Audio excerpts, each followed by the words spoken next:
Welcome to Italy. I wanted to talk a little bit about the project and what you're adding to the brand identity of Absolut Vodka.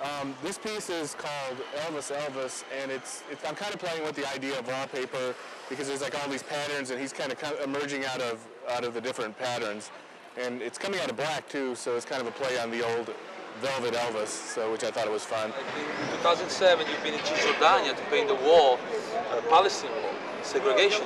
The separation wall. Yeah. Really, tell us also how you felt about bringing your art and bringing this message, even in this such a important places. Right. Sometimes I think the world loses focus on certain subjects, and they just kind of get into be background noise. And sometimes if you can come somewhere and do a piece like for instance, right on the Berlin Wall, myself and Keith Haring and a lot of people did pieces on the Berlin Wall, and it kept attention focused on the wall up to the point that the wall finally fell. But people can very easily forget about a wall. And artists have the unique opportunity to go refocus attention, and that's what we did in Palestine. Because a lot of people really had no awareness of the wall, and especially Americans had no awareness of the wall, and 80% of the wall was paid for by the Americans who don't even understand the wall exists or anything about it. So it was a way for us to bring international focus and even focus back to my own country about this wall. So now we really would love to talk about a little bit of your style as an artist, the inspirations that you got since the early years till now. And in this case, we would love to talk about rock and roll and Kid and the Kiss. Yeah. What is this thing about rock and roll? Tell us about it. Rock and roll was originally a very youthful, rebellious art form, and it was something that nobody thought was going to last, or that it would never be a part of the mainstream culture. And then it became the mainstream culture as the people who invented rock and roll, came into their own. And in a way that parallels street art, because the original street artists were complete outlaws, but they weren't bad people. They weren't antisocial people. They were people that were bursting with art, and they wanted to share their art with everybody, but there was no venue for them to share their art, and so they invented this new art form that they did on the streets. And now, as the original group of people, now that they're older and they're in charge of things, I think all the societies have embraced street art, and it's the most powerful new art now. So they came from the jail cells to the museums.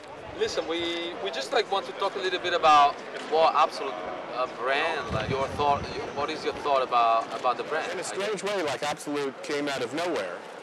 It was an unknown brand. People only wanted to buy Russian vodka. They didn't want to buy Swedish vodka. And then they had this weird shaped bottle that people just thought was ugly and weird. And brilliantly, Michel Roux contacted Andy Warhol. And what did Andy Warhol do at that time? He painted pictures of the most famous people in the world. So if this bottle's ugly and nobody likes it and nobody's ever heard of this vodka, what's the most important thing you can do with this vodka? In this bottle, is have Andy Warhol paint it. And now it's on the same status as Marilyn Monroe, Elvis Presley. It's an icon. It's an automatic icon just by having Andy do it. And then Andy said, well, you should start using some of these younger artists. And then after they used Andy, then they used Keith Haring, Kenny Scharf, Ed Ruscha, myself, this whole stream of artists. And during that period of time, it's almost like the whole art world was supported by Absolut. That's how you got vetted. Galleries, they can't look at hundreds of thousands of slides to figure out who's who, but they used Absolut, and Absolut told them who the hot artists were. And it was a very, very important thing at that moment to be an Absolut artist. It meant that you were big time. But I was very excited when Absolut asked me to do something because, basically they were the catalyst for a career for me. I mean, before I got the Absolut ad, I was starving, and I couldn't get any attention to myself and my art, and it was basically one man that put me in front of everybody, and he was a champion in my art, and he was the CEO of Carillion Imports, Michel Roux. But he did that for a lot of artists, and he said, I'm going to bring art to America. Americans hate art, but I'm going to show them art. I'm going to give them art whether they want it or not, and he did.